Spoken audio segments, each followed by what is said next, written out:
Greetings, friends. It's Josh. And this is Daniel. And we're here today on another exciting episode of the Dead Tired Dads podcast. Daniel, welcome back. Thank you, Josh. I'm glad you're here. We once again had plans for all four of us to be in one room together. And once again, those plans have been shattered like so many broken promises. But we're here, and I'm excited to be here. And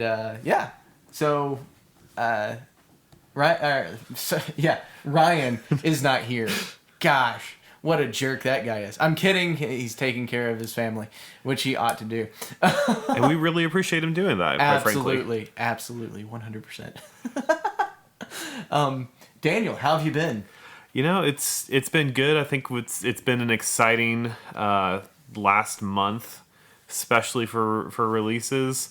On a personal note, I've been getting into a little bit more game time than I usually have, so nice. That's something I can definitely swing back to at another time. But by and large, summer is going well. Good. How about yourself? No, I'm doing great. I went bowling last night for the first time in a long time with a friend of mine, and as we were bowling, I noticed that my ring finger on my right hand was starting to get kind of sore. And I didn't think anything of it. I just thought, it was being weird. And then the last frame of the last game that we played, something went. Like, I don't know what happened. Oh. I don't know what happened. But, like, something just snapped in my finger. I could not pick up the bowling ball anymore.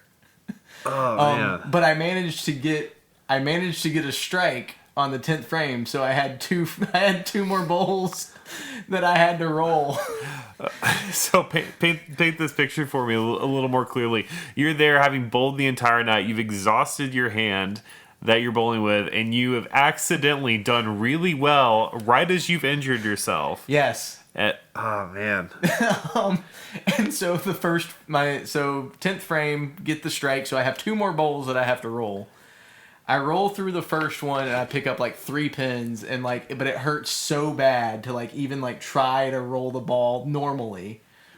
So I decided I'm gonna do the professional thing and drop and spin it. Do the drop and spin, which I know how to do. I've done it before. I just don't do it because I don't do it well.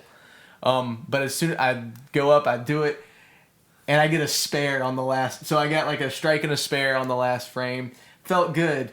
But my finger and my hand are not happy with me. Oh man, that's almost like a cinematic moment. You've had this build up. You're hitting the final boss, and you got to have just a little hopelessness thrown in there to make it spicy. Man, What an evening! Yeah, no, and I ended up getting a pretty good. I think that game I got 160, which is pretty solid game.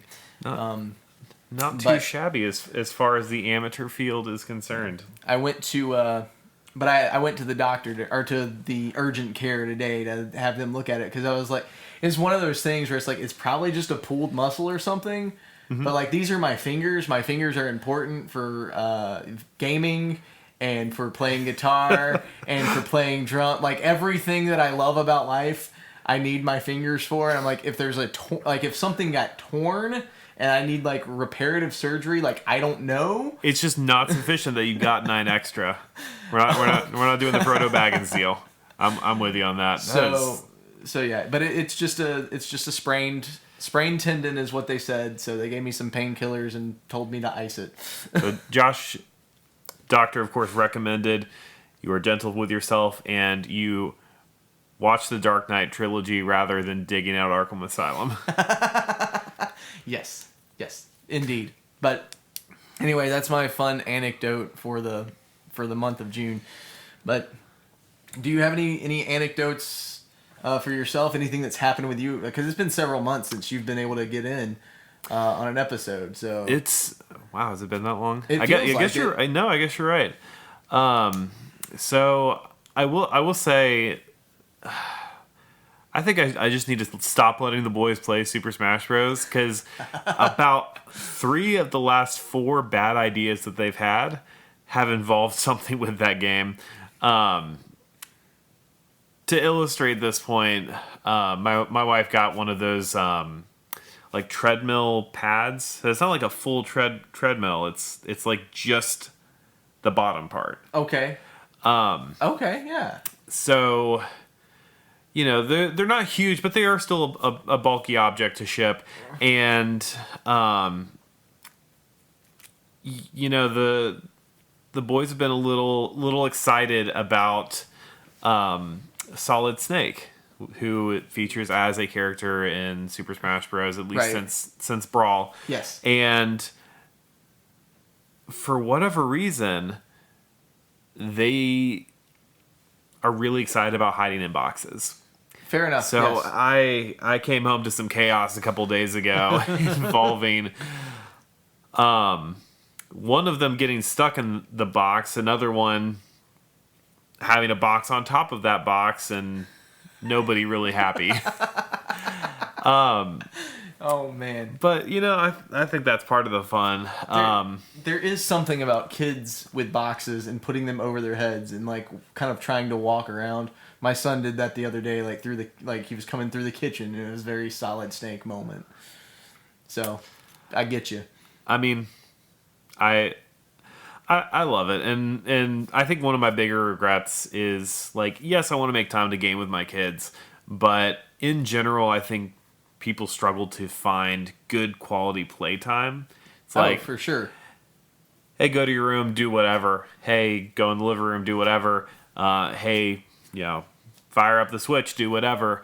But that's something we've tried to change a little bit. And if I'm not around and they're going and doing some serious creative play, I'm going to still count that as a win. Yeah. Oh, for sure. And honestly, for me, that's more compelling to go and join them. Yes. Well, it's also doing something like that is so hard because so often we get into I have things that I have to get taken care of, so you all go do your thing, and I'm going to get these things taken care of, and please leave me alone. Whereas, it would be really good and for them and for you to be able to come along and join in their play and and have fun with them and participate with them and step aside from maybe doing the things that you quote unquote have to do, which we all have those things, but the thing I keep coming back to is stuff takes up exactly as much time as you let it, and a lot of times we just don't make time for stuff. Yeah, that's hard. I get it. It's difficult.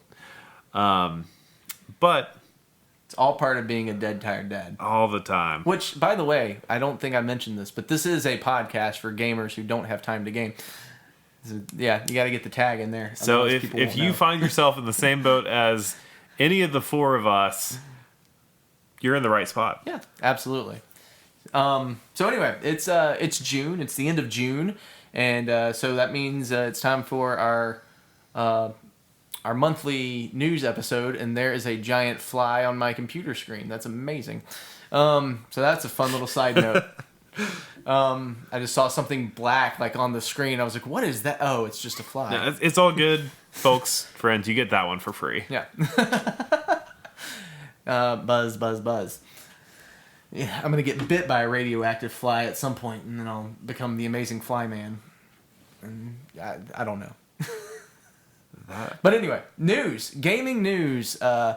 This month there has been a lot of exciting stuff. So first off, Nintendo. I just want to get this out of the way. Nintendo Direct came out a week ago, or a week and a half ago, I guess. But before that, there was some other stuff that came out. So we know about the Nintendo Direct, and we'll get to all of that, and that'll probably be the majority of the episode.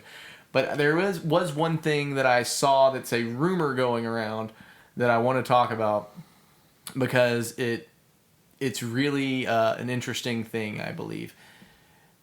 There is talk of a Halo remake, not a remake, but a Halo redefinition. Release, Yeah. remaster. Yeah, remaster. That word. Thank you. A Halo remaster that will not be an Xbox exclusive, but may in fact launch on PlayStation as well. Huh. Yeah, so we've talked about this many times with the way the Game Pass is rolled out and everything else like that. I think they're trying to make their move. It seems like it. So, and that also so again, these are just rumors, these are just people who think they know things that may or may not. But if something like that were to happen, it would be wildly just unheard of for another brand's IP to end up somewhere else. But also, following on the heels of hearing about that, one of the Sony developers, like behind the PlayStation, came out and was like, I think we need to get beyond consoles. I think we need to move beyond the console wars and we don't need to have these anymore. Like, we need to move beyond this. And, like, it's just such a, like I don't know what to do with that information, right? Right? I mean, so this is a 20-year status quo. Like, right. The PlayStation was just as far as this like three-way division between Sony, Nintendo, and Microsoft. Like, this has deep history, and I guess really the only thing I can say is the Sony developer's right. The PC gaming market is hugely larger than any of the consoles by themselves, and when you consider the fact, especially that Xbox is basically a very specialized gaming PC. Oh, for sure. Like, let me see if I can find some numbers I stashed aside here. Like, nothing really touches mobile gaming. Like, just the access people have on their phones. I get it. You know, that's not really what we're talking about a lot of times when we discuss things on this podcast. But right behind the mobile gaming market is PC gaming. Oh, for sure. For sure. And I mean, that goes along with what the rumor we talked about back in May, I think, that the rumor is that the next Xbox is going to just be kind of a, like, here are the specs for what we're going to let Acer build an Xbox, and we're going to let Dell make an Xbox, like, and each of you can release your own Xbox, you know, who cares? And I've honestly kind of felt like that a long time between the Sony, the PlayStation, and the Xbox, is that they're just computers. They're not trying to do anything different. And what I find interesting about this is that if something like that were to happen, do you know what that means? What does that mean? That means that Nintendo won the console wars again. Like, they outsold the PlayStation and the Xbox exactly one time in the last 20 years with the Wii. Like, that's the only console that they have actually, like, done better than either of the other two. But I guarantee you, if Microsoft and Sony both exit the console market, Nintendo is still going to be around making consoles. You know, what's funny about this whole thing is what's probably going to happen is Sega's going to re-enter the console market. Oh my gosh, I would absolutely love that, to be honest with you. Like, I would be down for that. Like, let's go. You know, let's go. History has a funny way of playing practical jokes.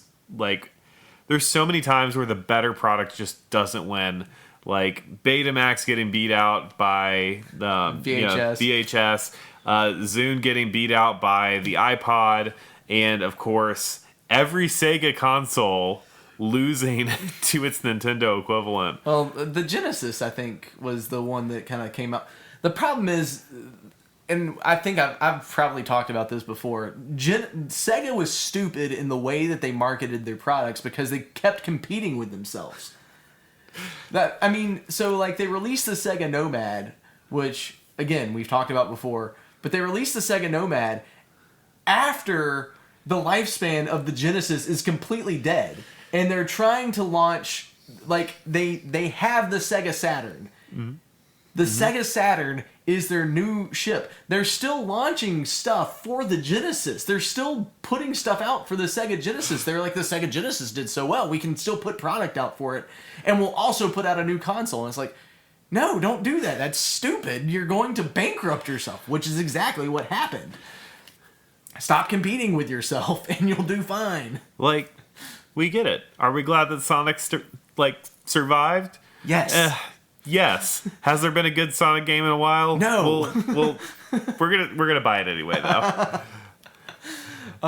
But no, like it's one of those things. I would love to see like Sega to make a comeback and try to like do something, because that's what I have always loved about Nintendo is their willingness to push the envelope, to try to do something different, to try to make gaming something more than what we know it as. Yeah, because there is no intentionality when you look at a Nintendo Switch to go toe to toe with any of the other big three. No, like a Nintendo device is meant to play fun games and be a little quirky. Like every single one of their consoles for the past several generations has been kind of out of the box, kind of a risk, and it's worked. Well, with the Wii U, we're gonna ignore that the Wii U happened. The Wii U has its own, like, there's a story behind the Wii U that I have a theory on that I probably have shared on this podcast before, so I won't go into it again. But are we allowed to have theories about games? Is that we'll contact legal about that one. But no, so all that being said, and maybe I haven't talked about that before, but even if I haven't, it's fine. I don't care. You can ask me about it. But the Wii U was even the Wii U for what it was, there was really cool stuff that you could do with that. No one took advantage of it, but it was there. Anyway, so is it the end of consoles as we as we know them as of the last 20 plus years? Next generation could prove to be the case. And if nothing else, especially with this information we've seen about Xbox potentially opening up their designs to other producers of machines, the only thing I see this as is we're going to have more accessibility. Oh, for sure. Because if you can have a cheaper machine, you may not be able to play on the highest settings. Fine. But you can still play. You can still come to the table. And I think that's how... I've never understood why Microsoft didn't use the same strategy that they did for Windows for everything else. Yeah. They don't make computers, except for Xbox. Yeah. Well, and I think that's the thing with that. And what they've kind of done with Game Pass is the whole purpose that they're getting into is we're just going to make games and we're going to make our money off of the games that we sell. And that's why they're buying up all these studios and so they're going to make games and they're going to put them out and people are going to buy them and people are going to play them. And that's where they're going to make a ton of money rather than trying to rely on console sales and competing against other people for console sales. Why would you do that when you can create games? Especially when you're what? The largest software company in the world. Right. I mean, it makes sense. It just makes sense. And what that means for Sony, that's a different story to me. I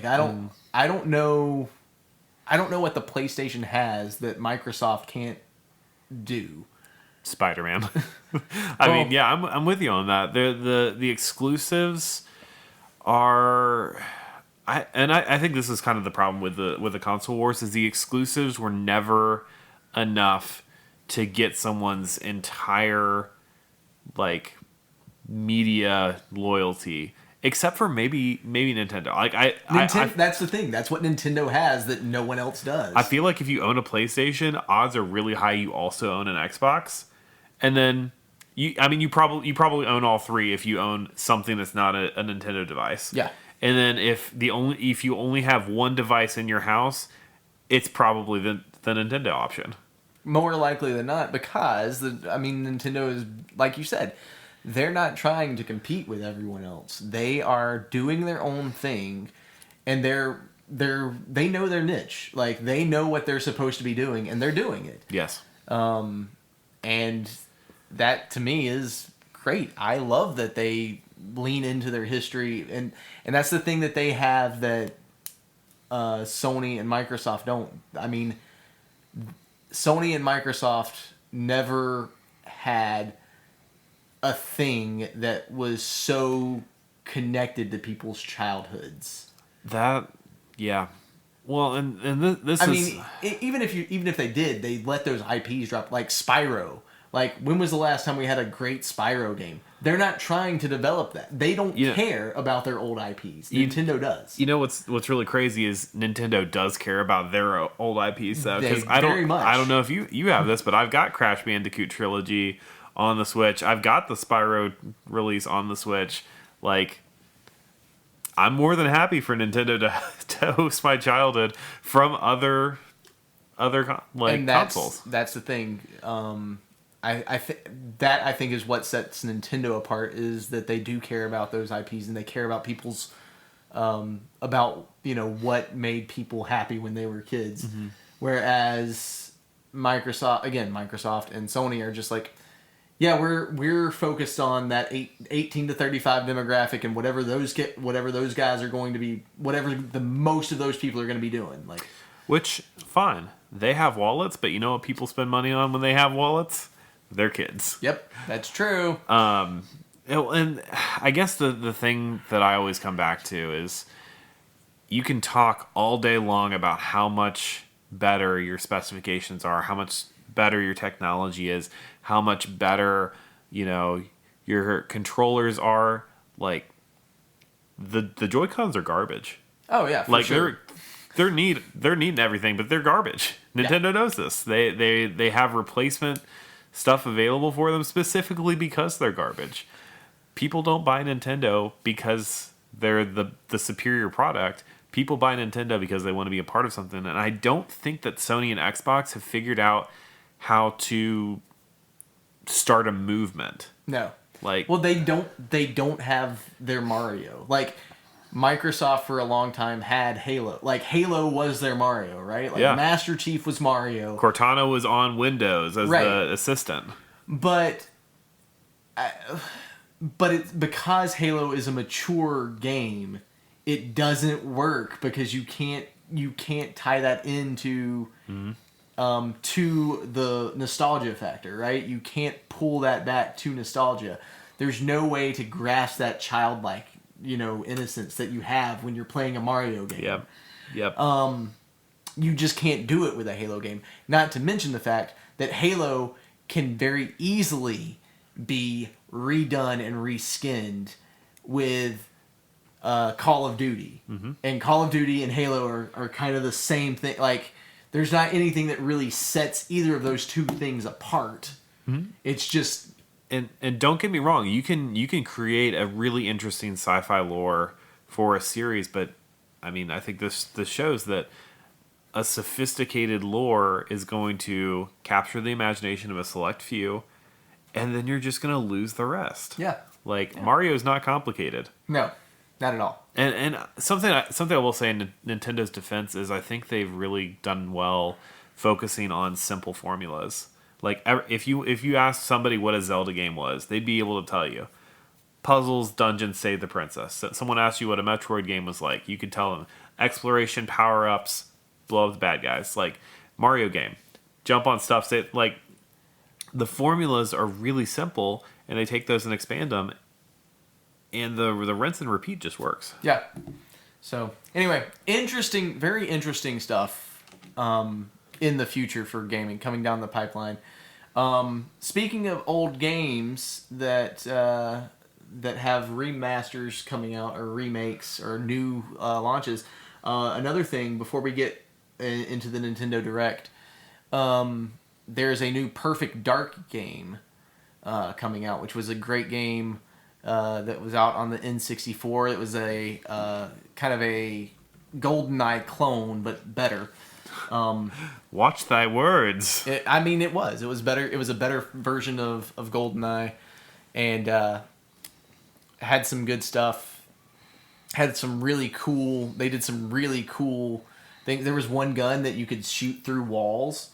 Like you could see, Okay. like you could like look through the zoom and like see like the entire level, like it was all frames, and you could see everyone running around, and like you could shoot people like from.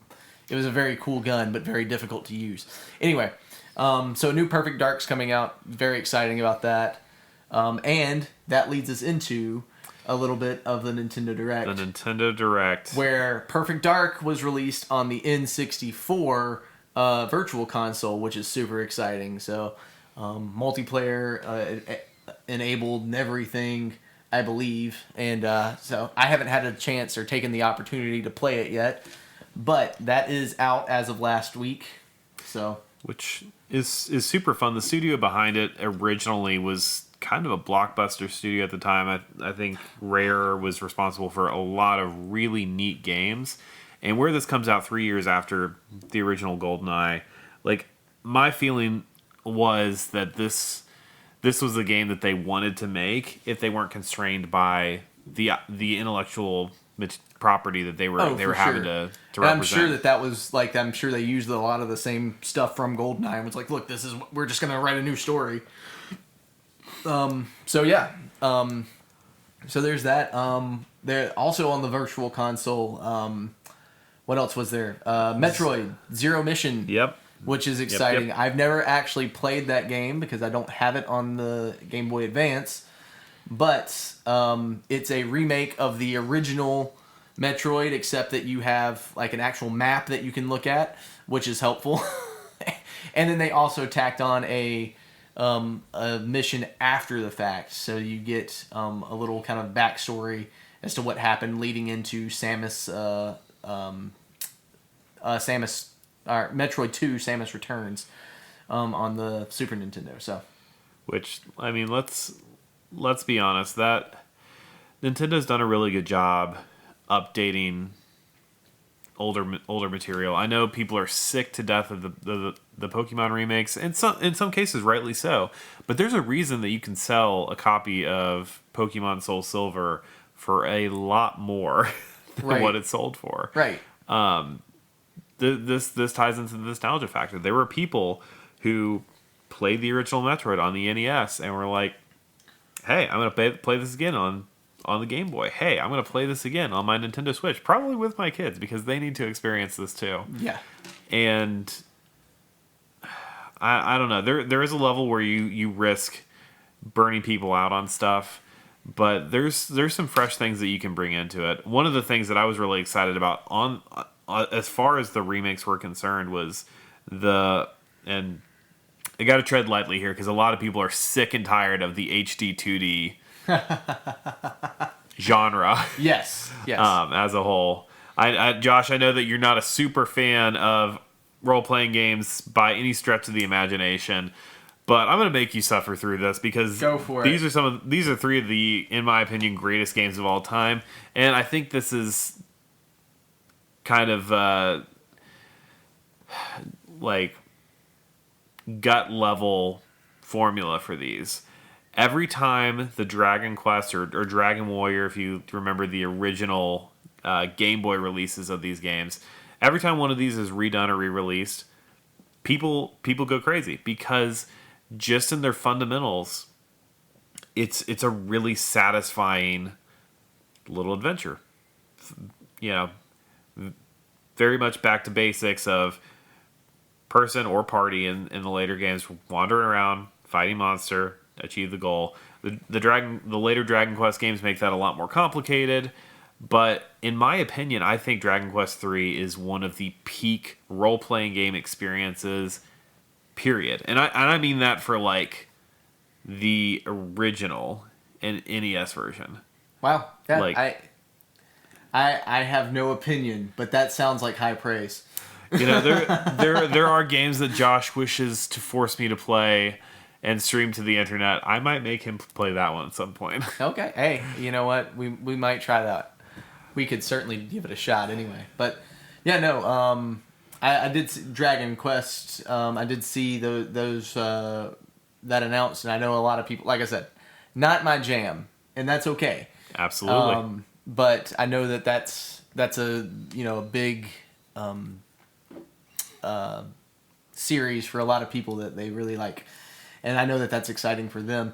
Speaking of 2D, 3D remake type things, though,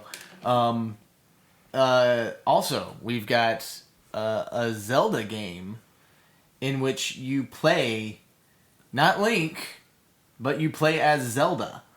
The Legend of Zelda. What was it? Echoes of Wisdom. That one, Echoes of Wisdom. Yes.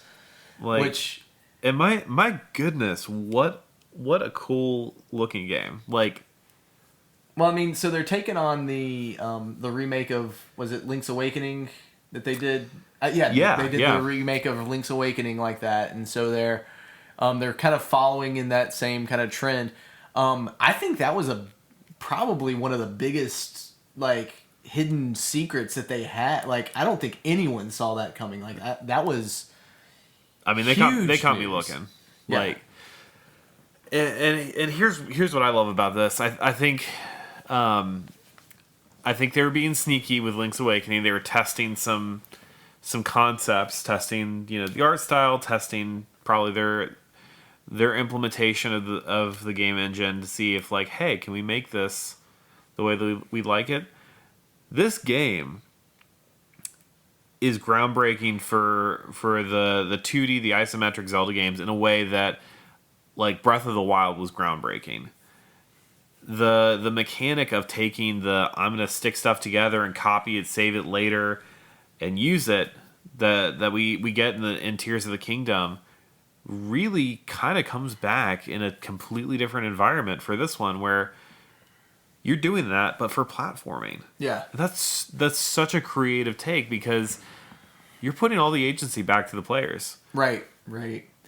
Well, I mean, and again, I think people have for a long time, have been saying, like, let us play, like, we want to play Yeah. as Zelda. And so, like, I'm curious to see, like, how that actually does play out. Like, what's what is the actual, like, mission that you're on? Like, what are you doing in the game? Are you, like, is Zelda actually saving Link, or is there something that's going on that she has to do, like, her princessly duties, as it were? Is it going to be like a back and forth thing, or is it going to... I mean, I feel like it is probably exclusively just her, but... Yes, almost certainly. But, it's just a very interesting, again, something that people have been begging for. Let us play as Zelda. And so they found a way to do that without, I think, probably without watering down a game. Well, if you want to talk about formulas too, this is very much a variation on a theme. I mean, really, the Breath of the Wild and Tears of the Kingdom also did this. We wanted to have more Zelda. What the formula for the Legends of Zelda games is: you have a dungeon, there's an item in that dungeon that helps you solve the dungeon. There's one way to solve it, and off you go. Right. And I think this changes just about everything about that. Because you can change, you can approach this however you like. Tears of the Kingdom had yes, there were things that you had to do, like there were certain elemental weaknesses you had to exploit in a lot of cases. There were certain, challenges you had to do with, the constructions you were making. But I think Nintendo's getting it. I think they're understanding player freedom. Oh yeah, for sure. Well, and they're taking, like, I think it's interesting. They're taking, like, the Minecraft elements. They're taking the Fortnite elements of people wanting to, like, build and do all of those kinds of things, but they're incorporating them in such a way that it fits within their world, right? Yes. Like within their IPs, and I think that's very interesting. How they're incorporating that and the ways that it's one of those things that you can tell that these are people who actually like playing the games that they're making. Oh my gosh, yes. They want they want other people to enjoy them, as opposed to, hey, like, we have to put out another Assassin's Creed. Hey, we have to put out another, like, no, we want to craft a game that people are going to enjoy. Yeah. I think that that's a positive. I couldn't agree more. With continuing with the remake extravaganza, we're also getting a Luigi's Mansion 2 and Donkey Kong Country Returns. Yes. So Luigi's Mansion 2, we talked about, I think, in May. I'm pretty sure we mentioned that was coming out this month. So that will have come out. So this is coming out on the 28th.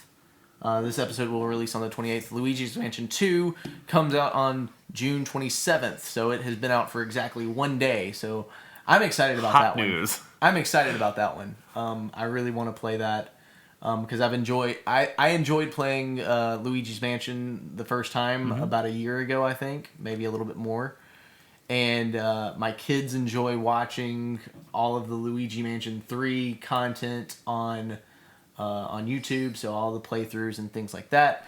So getting Luigi's Mansion 2 and giving them an opportunity to play through that on the Switch, I think will be fun. That whole series hits well with, like, the boys are obsessed. I've not told them yet that this was coming out, but they're going to be excited. Yeah. And then Donkey Kong Country Returns was a Wii game that I think a lot of people are excited to see have new life and have another opportunity to play. Honestly, I'm bitter about that one. I don't get me wrong. I'm excited we get it on the Switch. Donkey Kong needs better. He deserves a new game. This is true. Donkey Kong does deserve a new game. Now it's true. Yeah, well, he had something's come out recently. I don't feel like any of the Donkey Kong games though have had the same kind of draw as some of the other Nintendo IPs as far as staying power goes, because I feel like it's kind of I don't feel like they've really expanded on that one like they have on other games. That I think is a very fair point. They've come a long way. Like the original Donkey Kong arcade game. What are you gonna do with that? Guy throws barrels. He's a big monkey, obviously based on King Kong, and then you're able to turn that into a pretty successful franchise in its own right, even after your main character goes and becomes the flagship character for the entire company. Yeah. Not a bad look. But we deserve more Donkey Kong. Yeah, no, I don't disagree. Let's see. New Switch. There is a new Switch console, new Zelda Switch console. The Switch Lite, a Zelda Switch Lite that's coming out, which is exciting. If you are a collector of such things. I'm not mad about that. Yeah, it looks very cool. It's all gold, so that's kind of launching in tandem, I think, with the Echoes of Wisdom. So, which with that release, there was a glaring omission from this Nintendo Direct, which of course was we didn't hear anything about the upcoming console release for Nintendo. We're still dealing with just the hints, just the rumors, but that. While they didn't talk about it, that's an exciting thing to look forward to, I think. Well, and that should be sometime, I think the rumor that I've heard is before April of 2025. Right. That they will have, more definitive information. So probably looking at either a possible holiday 2025 or holiday 2026 would be my guess. As far as a launch, I mean, you gotta get those Christmas dollars. Yeah. Oh, absolutely. And especially if the other two consoles are gonna go, yeah, we're not making consoles anymore. Whatever Switch 2 thing they come out with is going to be the biggest thing in the history of Nintendo. Well, what I like about this is, I mean, you could think about the last couple years of a console's lifespan is like its lame duck term. It's on its way out. Nothing to see here. But they're not. They've kind of pulled out the stops with some of these. They are, and I think what that speaks to is the idea of backwards compatibility. I think that's the only thing that makes sense there. Is that they're gonna go, yeah, you can play all of your Switch games on the Switch 2, whatever they're gonna end up calling it. I mean that's been the name of the game for them for a while, and it's playing into the nostalgia factor. It's really, if they keep that up, they're checking all the boxes. So before we get going too much further into Switch 2 direction, because I have something that kind of ties into that that I want to kind of close with. Mario Party Jamboree, I think, is what it's called. Mario Party Jamboree. So a new Mario Party coming out. That looks very exciting. I love. I'm a big fan of like the original Mario parties. Like Mario Parties 1 and 2, like were my jams. Like I never got like super into the like ones beyond that, but I played the heck out of Mario Party 2. We broke the cartridge, man. It was a blast. I played the heck out of Mario Party 2. So always good to see, you know, something like that that's kind of sticking around. And as my kids get older, I have every intention on kind of pulling them into that and getting them. My daughter plays Mario Party 2 on the Virtual Console quite a bit. So I'll probably get her into. We'll probably get that eventually and get into that. What else? Update on Wii, or not Wii, Nintendo Switch Sports, not Wii. Wii Sports was, bless them for not giving up on that. No, for sure. I love that thing. I haven't played it in a while, but it's a ton of fun. We don't see each other often, but we're still a thing. Yeah, we're an item. It's a lot of fun. It is. I just, it's one of those things where you get other things that you got going on. So yeah, updates to that where they're introducing basketball, and that's going to have local and online play, which is kind of exciting and cool. And speaking of online play, Link to the Past 4 Swords Adventure has fixed a glaring issue for that series when they first released, namely the internet. I don't know if you all were around for this, but trying to find 4 other people to connect Game Boy Advances to, not the play. I mean, not only did you have to have 4 other people to connect with, all of you had to have the cable to connect. So, like, playing that game, like, back when it originally released, like, was the most expensive thing that you could possibly imagine. Like, peripherals out the wazoo.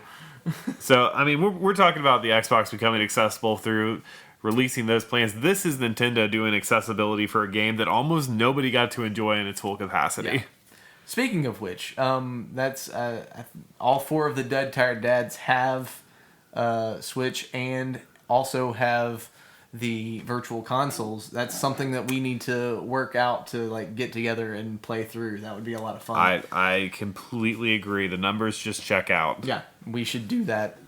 Matt and Ryan, if you're listening, which I hope you are, something to think about. We'll schedule a time. My people will call your people. Save Hyrule with us. What else? What else was in the in the direct? The one thing that, other than the multiple Animal Crossing copycats, no shame to you, Hello Kitty Island. I've heard that you're lots of fun. I'm actually really excited about Mario and Luigi Brothership. I've not played any games in that series since the original 2003 Mario and Luigi Superstar Saga, but that was a really fun game, and something about that again hit me in the nostalgia like hard.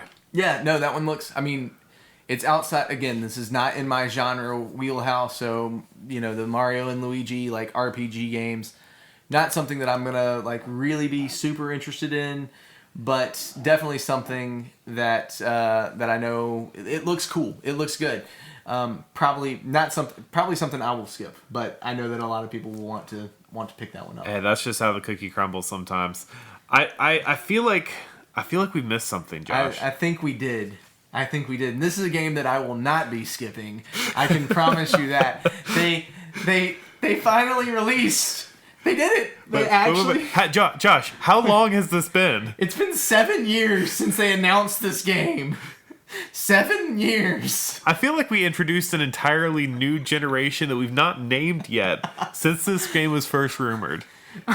My daughter was a year old when this game was announced. Metroid Prime 4. They finally released game footage, and it looks amazing. Looks exactly how it ought to. It's been too long. And again, talking about the Switch being in the last little bit of its life cycle, getting a blockbuster. Oh, absolutely. This couldn't have ended up better. No, absolutely not. And the funny thing is, so the thing about it was that it looks so good. Looks so good. There was a rumor going around that the video that they showed was actually running on the Switch 2 and not on the Switch. Now, the article that I read on this suggested that was not the case. That the developers just know all the tricks to make things look as at their peak as they've had the time to do that. This is a long running console at this point. Yeah. But the fact that it looks that good, that they think, hey, this is next gen stuff, like, oh. So I'm just excited. I'm just gonna make this comment. Nintendo struggled a little bit approaching open world situations. I think one of the things that they learned is, when you have a game like Metroid where you're very much constrained by your arsenal, your discoveries, your exploration. It doesn't have the same immensity that you're rendering all the time that these other games do. I agree with you. I think that they were able to squeeze every last bit of performance out and do enough smoke and mirrors to just give this exactly the polish that we've been waiting for this entire time. Yeah. In the video, it shows everything that you expect from a Metroid Prime game. First person perspective. Everything looks really smooth and great and amazing.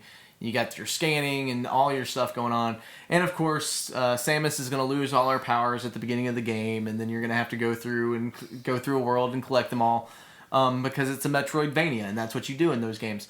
But it's just so exciting. Now, one of the things in there, the main villain appears to be from Metroid Prime Hunters, I believe, which was a game on the Advance, which I've never played. So I would expect I think that's correct. I think it's Metroid Prime Hunters. But I would expect that they will release that at some point before they release Metroid Prime 4. I expect that will come out on the Virtual Console. If I had to bet. I mean, that fits the pattern. Like, we've seen a lot of these quality games from their previous consoles be brought back into new life, and if they're pinging interest by bringing back this particular antagonist, this particular villain, that's a perfect setup. Yeah. I could be wrong on where that villain is from, but he's from another side game. I know that. I just can't remember which one from what I was reading up on. But I hope and pray that they'll also release a Metroid Prime 2 and 3 remaster leading up to the release of Metroid Prime 4. I would be personally hurt and offended if they did not. I could be wrong on that, but I would anticipate it.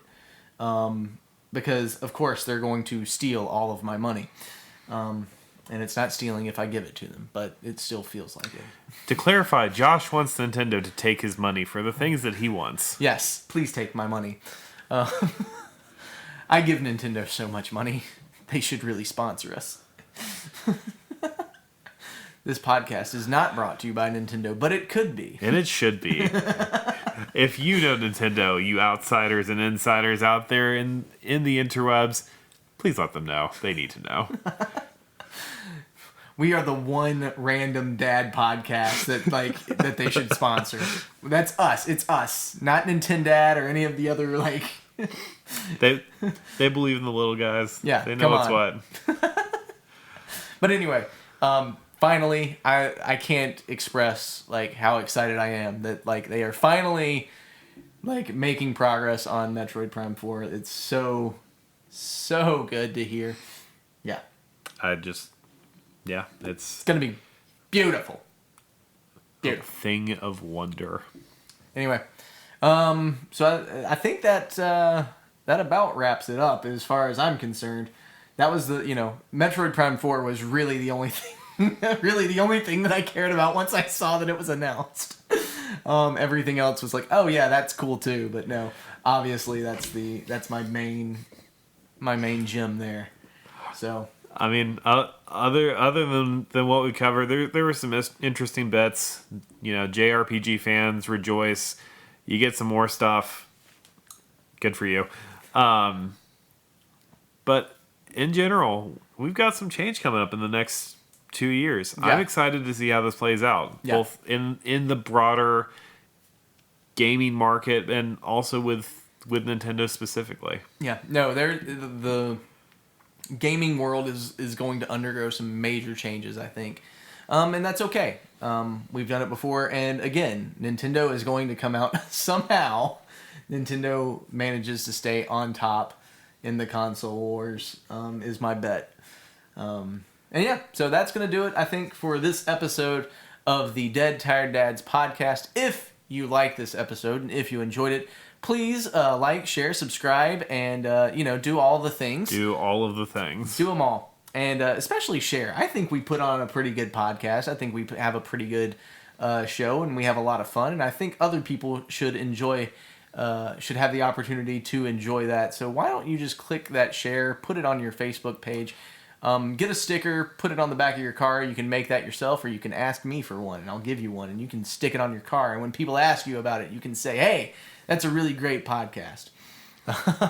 But if you're out there and you're tired and you don't have time to game, come hang out with us. Please do. Thanks again for listening. We appreciate it. We will catch you on the next episode of the Dead Tired Dads podcast. Bye. See ya.